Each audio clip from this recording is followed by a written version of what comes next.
El refranero popular puede traerse casi ad verbatim cuando se recorre la costa de Rincón. El frente imponente de mar entre la playa Los Almendros y Córcega tuvo una vez unos 100 pies de arena antes de que los dedos tocaran el mar. Se podía correr, se podía jugar paletas o voleibol. Después, al consabido chapuzón. Los condominios edificados en la época de los 90 proveían esa posibilidad a quien compró un apartamento o a quienes iban a disfrutar de una semana, tras alquilarlo bajo un régimen de tú a tú, mucho antes del famoso Airbnb. Es esa construcción desmedida la que incidió, según los expertos, en el derrumbe o deterioro de la costa, que se rompiera la magia de mar, sol y playa.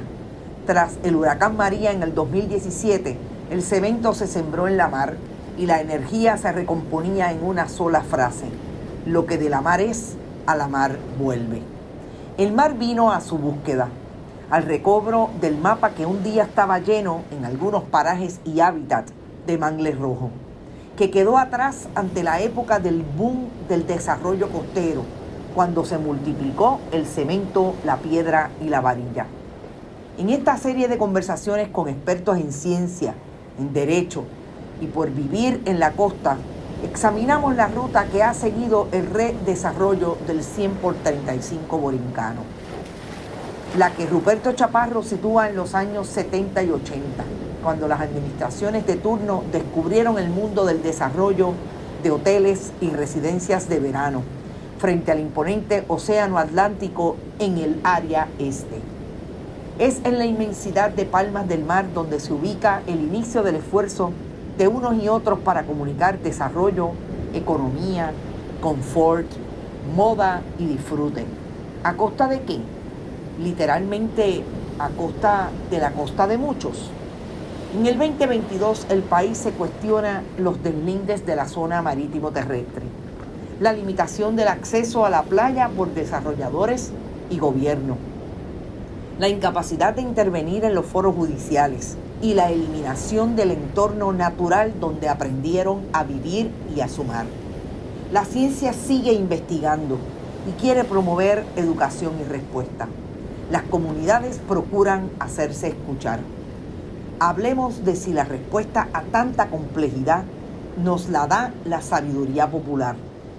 Lo que de la mar es, a la mar vuelve. En esta serie de lo que la mar es, a la mar vuelve, vamos a intentar hablar con diferentes protagonistas del mundo costero puertorriqueño. El 100 por 35 o el archipiélago de Puerto Rico ha tenido y tiene hoy excelentes científicos que han manejado todo esto que hoy se dirime a través de la opinión pública en lo que puede ser, y nosotros acá en Bonita Radio llamamos, como el redesarrollo de nuestras costas. Aquel imaginario que teníamos cuando éramos niños y niñas, de ir a una playa y disfrutar de la playa más allá de las limitaciones que hoy demuestra en lo que se ha convertido ese entorno tan sabatino, tan dominguero en tantas familias puertorriqueñas. Y esta primera entrevista quisiéramos manejarla con una persona que lleva sobre 35 años de trabajo alrededor del trabajo científico, del estudio, de la academia y de sus experiencias personales y profesionales con el mundo de la costa puertorriqueña. Para eso vamos a hablar con Ruperto Chaparro Serrano. Algunas biografías de el doctor Chaparro tienen que ver con la educación, que es un escritor, que ha tenido diferentes publicaciones e investigaciones relacionadas con las diferentes áreas de los recursos costeros y marinos en Puerto Rico. Ruperto Chaparro, buenas tardes y bienvenido a Bonita Radio. Buenas tardes, muchas gracias por la invitación. Para mí es un privilegio y un honor el poder compartir con todas las personas en Puerto Rico la trascendencia de mi desarrollo como profesional en asuntos marinos y costeros. Y estamos aquí para eso, para hablar y pasar un buen rato recordando esos momentos que hemos vivido y hasta cómo hemos llegado a el nivel de degradación que hemos llevado esos recursos marinos y costeros que tanto apreciamos aquí en Puerto Rico. Yo quisiera empezar porque nos dieras una idea de esos 34 años.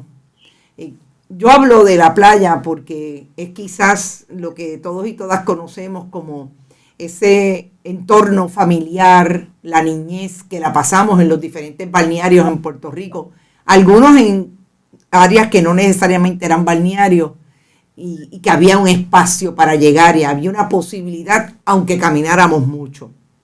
Yo quisiera que empezaras por ahí en términos profesionales. ¿Cómo te desarrollaste? ¿Dónde te desarrollaste?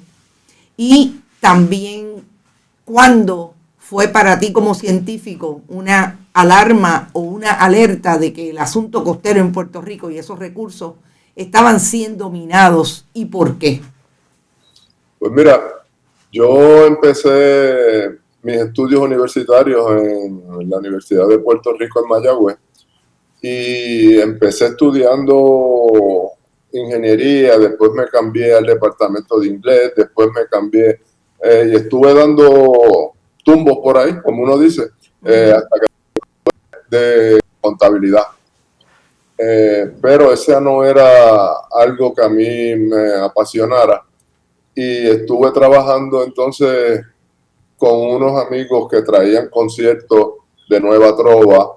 Estuve trabajando en Tierrazo, Producciones Fran Ferrer, unos años, y luego de laborar allí por varios años, mi hermana Mildred Chaparro estaba haciendo el doctorado en Texas A&M y me dijo, mira, yo encontré aquí en Texas A&M un departamento que se llama Recreación, Departamento de Recreación al aire libre.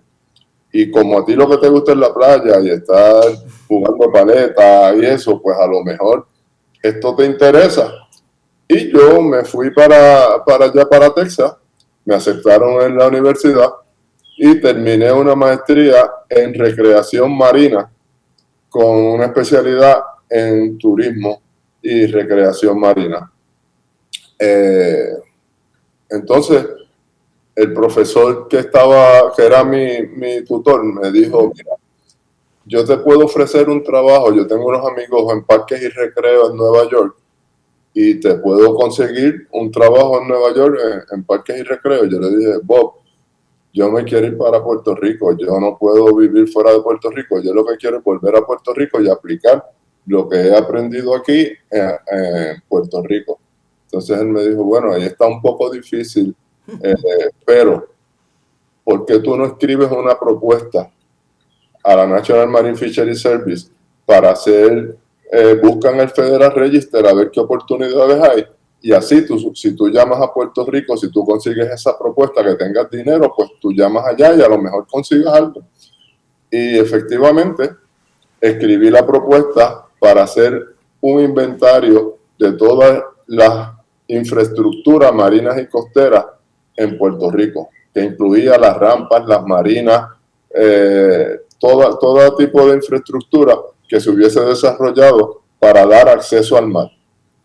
Entonces, me dijo, mira, en Puerto Rico hay un programa Sea Grant, ¿por qué tú no llamas al programa Sea Grant? Le dices que te aprobaron la propuesta, me dieron $75,000 para hacer ese estudio. Entonces yo llamé al programa Sea Grant y cuando me contestan en el programa Sea Grant me dicen, ¿con quién hablo? Y yo le digo, habla Ruperto Chaparro. Y me dicen, Ruperto Chaparro, te habla la señora Fon, yo fui tu maestra de cuarto grado. ¿Qué tú necesitas? Puerto Rico es un barrio. Claro.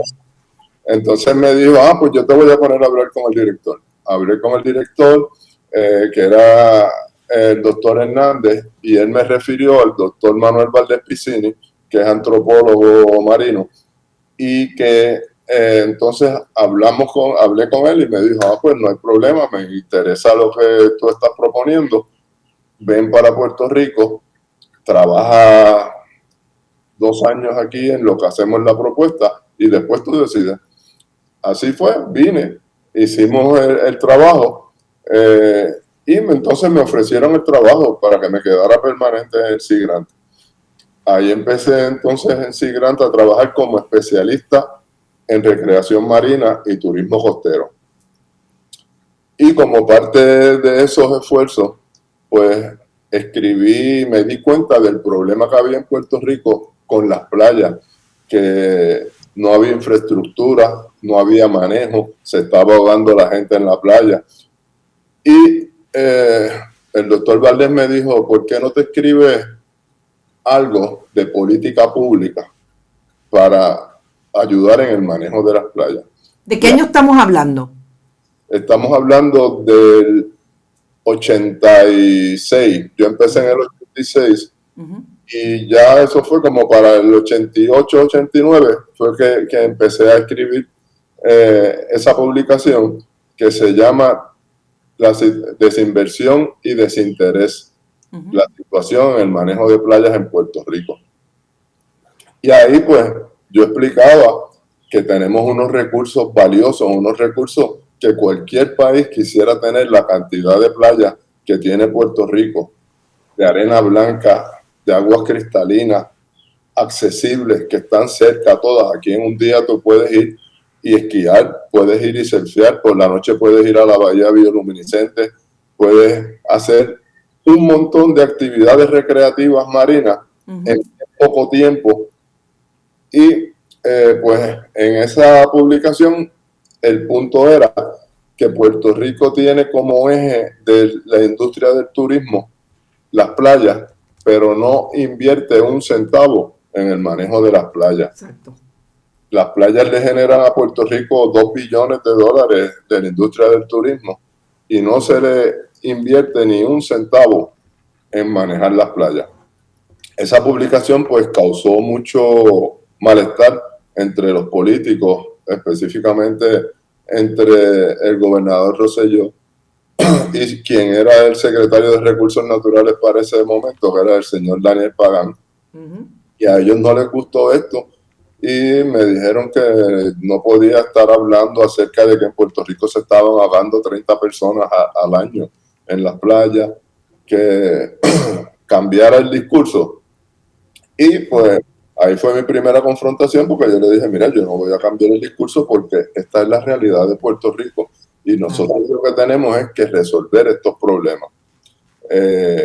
Luego de estar en ese asunto de las playas, pues empecé como director del programa de extensión marina, del programa Sea Grant.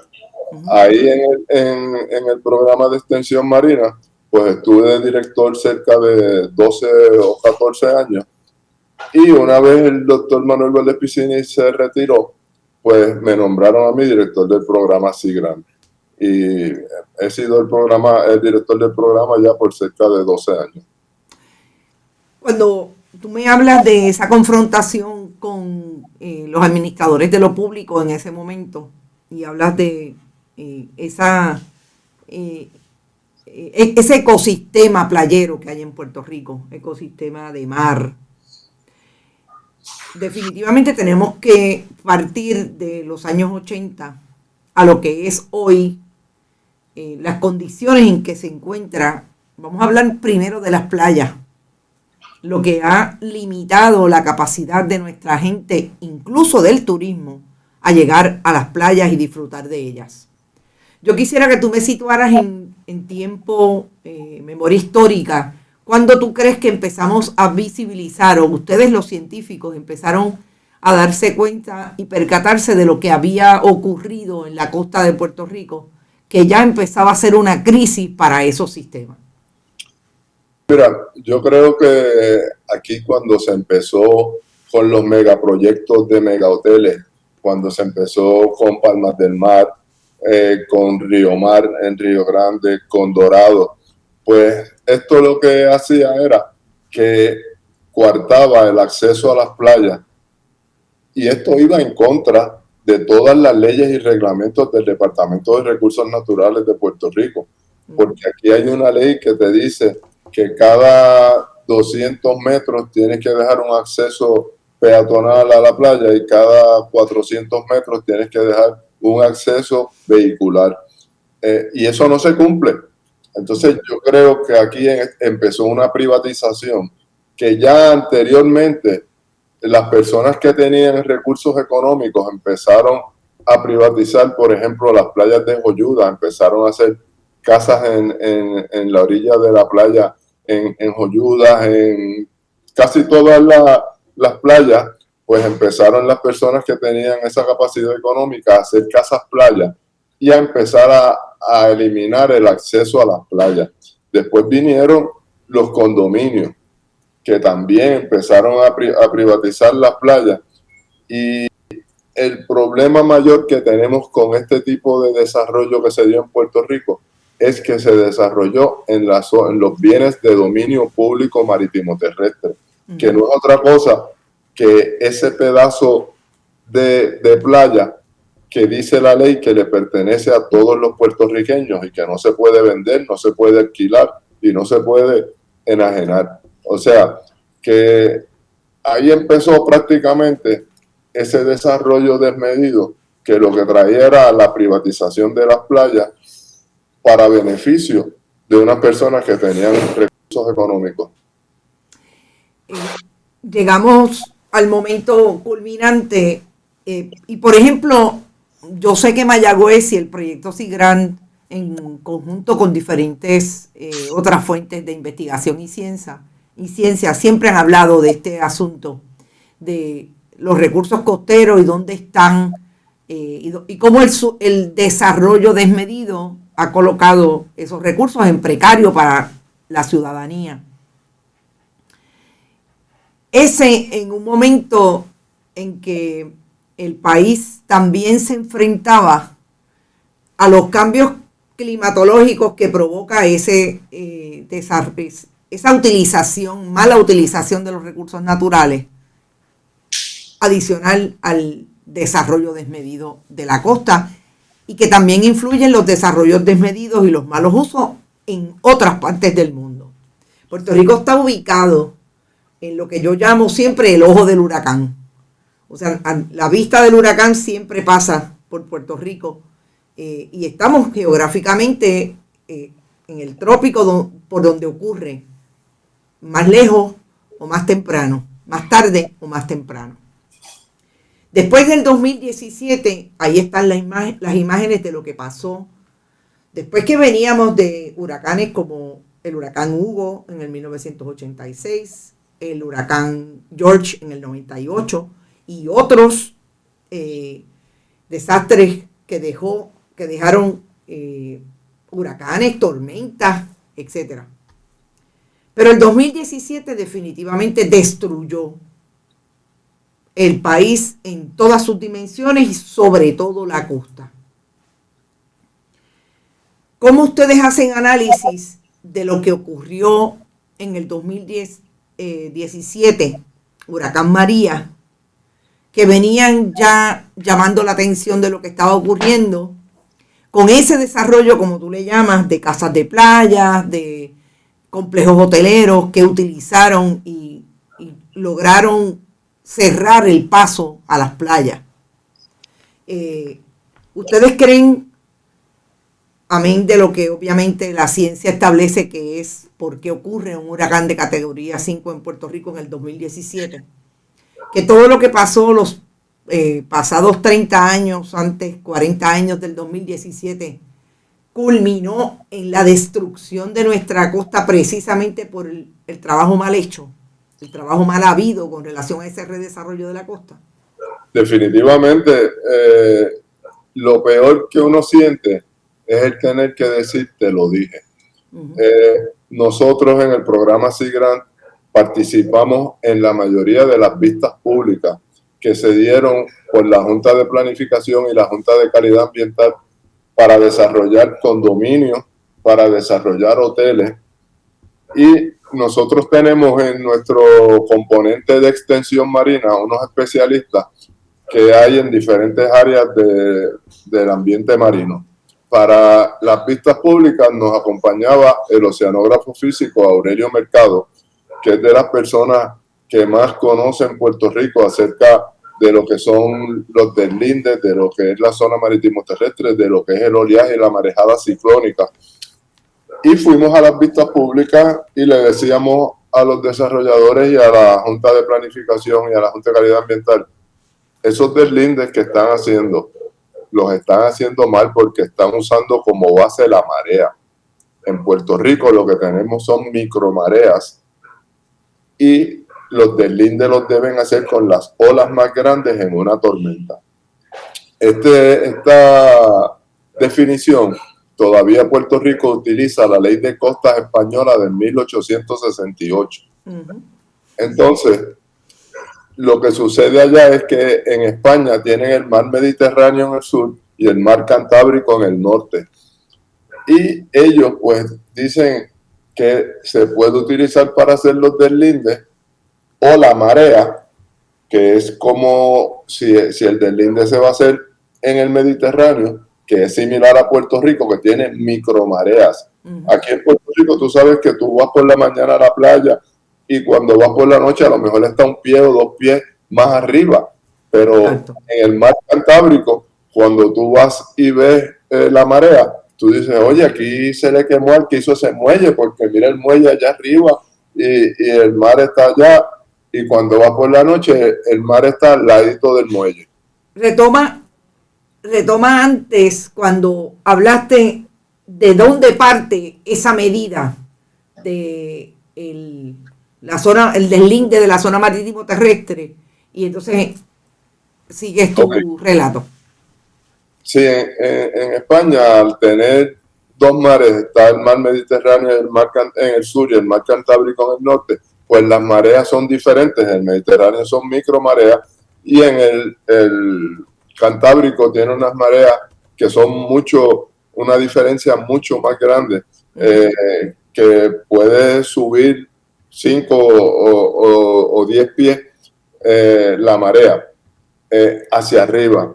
Entonces, pues en Puerto Rico empezaron a utilizar la marea para hacer los deslindes y en lo que resulta en la privatización de las playas, porque entonces sería solamente del pueblo la arena mojada, porque de ahí para arriba es privado. Viene siendo una servidumbre que el dueño de ese solar pone a nombre del Departamento de Recursos Naturales. Y eso pues lo que ocasionó fue que aquí se privatizaron prácticamente todas las playas y es el problema que hubo aquí en Soriplaya, donde se trató, luego que el huracán María destruyó la verja, la piscina y todo lo que ellos tenían, ahí tenemos una foto de Soriplaya, pues la Junta de Condómines quería volver a desarrollar en el mismo sitio donde el huracán le destruyó esa infraestructura. Cuando hay un reglamento de la Junta de Planificación que dice que si un evento natural destruye una infraestructura, hay que hacer un deslinde nuevo y se cambió el deslinde de donde iba. Y esto ha sido lo que prácticamente ha ocasionado la privatización de casi todas las playas en Puerto Rico. Ha sido malas decisiones, deslindes mal hechos, un poco de corrupción y un interés y una falta de consideración de los desarrolladores y de los dueños de esos edificios y de esas casas, que no le interesa que el pueblo que no tiene el dinero para comprar un apartamento o una casa en esos sitios pueda disfrutar de esos bienes de dominio público que nos pertenecen a todos. Yo creo que la defensa que estamos haciendo es para las futuras generaciones. Yo siempre he tenido una pregunta cuando hablamos de la persona que se enfrenta a comprar por un lado una propiedad, saber que todo esto es una posibilidad en un país como el que tenemos, un país tropical, 100 por 35, rodeado de costa, rodeado de agua, obviamente, y cómo es que las complejidades del redesarrollo y del desarrollo desmedido puede provocar la pérdida de esa propiedad que está mirando para comprar y después que la compra, que todo esto ocurre y vuelve y la pierde, ¿verdad? Para mí es una pérdida dos veces. Pierdes el espacio de bien de dominio público y después pierdes la propiedad por la cual invertiste a saber cuánto dinero.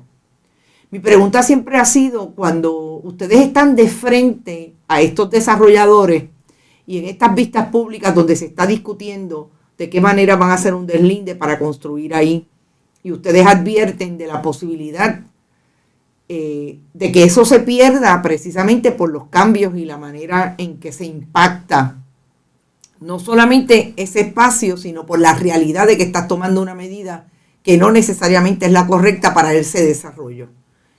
¿Cuál es la experiencia que tú has tenido con relación a esa respuesta? ¿Qué dicen los desarrolladores? Pues mira, lo menos que nos han dicho es que nosotros somos unos comunistas, que somos parte de los pelús que aquí protestan por todo. Y ellos no entienden que se ha tomado un sistema o un modelo de desarrollo que no es el correcto. Yo creo que si se hicieran las cosas bien como se tienen que hacer, si se dejara la distancia requerida, no tendríamos ese impacto. Por ejemplo, tú vas al condado, a Isla Verde, y los desarrollos se hicieron en el lado equivocado de la carretera. Si se hubiesen hecho al otro lado de la carretera, todo el mundo que tiene propiedad allí tendría una propiedad al frente de la playa. No tendríamos los problemas que tienen esos condominios y esas urbanizaciones de salitre que se les están cayendo, que el mar les está dando ya en las verjas. Y tendríamos un malecón donde se podría pasear. Ahora mismo tú vas desde el aeropuerto a San Juan y no ves la playa nada más que en unos pasillitos y en unas calles. Exacto. Y yo creo que es que se ha tomado un modelo de desarrollo equivocado, que si tú los dejas, quieren meter la propiedad dentro del agua. Y esto, pues, ¿cómo tú vas a promover el turismo si tú no tienes acceso a la playa? Es un egoísmo que se tiene de yo quiero ser el que está en la playa y que la otra gente no venga a la playa y que el que no tenga dinero no pueda disfrutar de estos recursos. Y yo creo que la culpa es del gobierno, porque aquí hay una política pública que está correcta. Aquí la política pública te dice que tú tienes que hacer los deslindes, que tú tienes que dejar un acceso, que tú tienes que retirarte de la playa, y no se cumple con nada porque no se implementan las leyes o se implementan a favor del equipo equivocado por corrupción. Yo diría que más veces por corrupción que por ignorancia. Yo creo que llegamos al punto de que yo querer saber cuál es tu opinión precisamente. Tú le llamas corrupción y en muchos casos hemos visto que ha habido corrupción. Sí. En este momento quizás estamos en el momento más difícil de ese aquilatar si el gobierno de Puerto Rico le interesa hacer cumplir las leyes, que como tú bien dices, tenemos una política pública establecida que no dice otra cosa que no sea lo que los científicos han establecido como importante para que ese desarrollo no sea tan desmedido como ha sido hasta el momento. Pero parecería que no les importa y no hay una agencia, por ejemplo, como el Departamento de Recursos Naturales, que se supone que vele porque esto no ocurra, y hacen todo lo contrario y miran para el lado. Pero lo que el país está mirando, y yo quisiera tu opinión, es una comunidad alrededor de estos sectores, comunidades que viven en los sectores costeros, pero también aquellos que no viven en los sectores costeros, pero están preocupados y preocupadas, porque en efecto se limita la capacidad del país y del pueblo de disfrutar de sus playas. La experiencia de ustedes con las agencias públicas sigue siendo que de un tiempo a esta parte nadie parecería que quiere hacer cumplir las leyes ambientales. No, mira, yo te voy a decir una cosa. Las agencias gubernamentales tienen unos empleados de carrera que tienen un compromiso con los recursos y con el pueblo de Puerto Rico serio. Lo que sucede es que se nombran unos directivos, unos directores, presidentes y secretarios que, como se dice, le vendieron el alma al diablo. Y lo que vinieron es hacer dinero, aprobar permisos, y los que están deteniendo ese desarrollo desmedido son las organizaciones no gubernamentales, las comunidades costeras, los jóvenes de Puerto Rico, y te voy a decir quién es de los que está luchando más en Puerto Rico, son las mujeres. Si te fijas en el movimiento que tuvimos aquí en Sol y Playa, ahí tú veías a esas mujeres cómo se le paraban de frente a la policía y le decían, yo no me voy a mover de aquí, y estas playas son del pueblo. Y en realidad es donde tú dices, hay que admirar el valor de la mujer puertorriqueña que puede sacar ese valor para defender esos recursos y ese patrimonio y esos bienes de dominio público del pueblo de Puerto Rico. Es algo que tú dices, pues tenemos fe todavía que podemos seguir protegiendo esos recursos para las generaciones futuras y para todo el pueblo de Puerto Rico. Y eso es finalmente lo que, para efectos de también el imaginario de esta serie, yo lo ubico en una línea que es muy vieja en nuestro refranero popular, que tiene que ver con lo que de la mar es, a la mar vuelve. Yo sé que a la ciencia cuestionarle lo que son imaginarios populares suele ser conflictivo, pero ¿tú realmente crees que esta quizás justicia que estamos viendo en términos climatológicos, de que en efecto lo que le han quitado al espacio natural, parecería que el espacio natural lo quiere recuperar? ¿Hay algo de eso científicamente hablando? Podemos decir que esos espacios que le quitan a lo que naturalmente se desarrolla, como es un cuerpo de agua tan inmenso como los mares que nosotros tenemos y el mar que nosotros tenemos, y miramos alrededor de los espacios que todavía se nos permite mirar, realmente regresa a ser del mar, o le busca ese mar el espacio que le han quitado en términos de ese redesarrollo? Sí, mira, yo te voy a decir una cosa. La gente de pueblo, los jíbaros, son sabios. Hay una diferencia entre una persona sabia y una persona educada, o una persona que ha estudiado. Pero yo recuerdo cuando yo era pequeño que mi abuela me decía, y ella no había estudiado, ella nació en el 1892 y aprendió a leer, y yo la considero una persona sabia. Ella me decía, nunca construyas cerca de las cauces de los ríos, nunca construyas a la orilla del mar, que lo que es del mar, el mar se lo lleva, lo que es del agua, el agua se lo lleva. Y yo creo que ese refranero popular viene basado en unas experiencias que son prácticamente ciencia, porque la ciencia lo que hace es recrear el mismo experimento muchas veces y va a tener el mismo resultado. Y yo creo que nosotros tenemos que respetar la ciencia por eso, porque la ciencia nos está diciendo que el cambio climático, que es generado por los seres humanos, porque somos los que estamos haciendo que se caliente el planeta, está diciendo que el nivel del mar va a continuar subiendo. No importa si ahora apagamos todas las luces, no volvemos a usar un automóvil, esto va a seguir aumentando por lo menos 30 años más por el daño que ya hemos ocasionado. Entonces, pues yo creo que esos dichos populares se basan en esas experiencias que ellos han tenido, porque esa gente vio tsunami. Mi abuela me contaba del tsunami del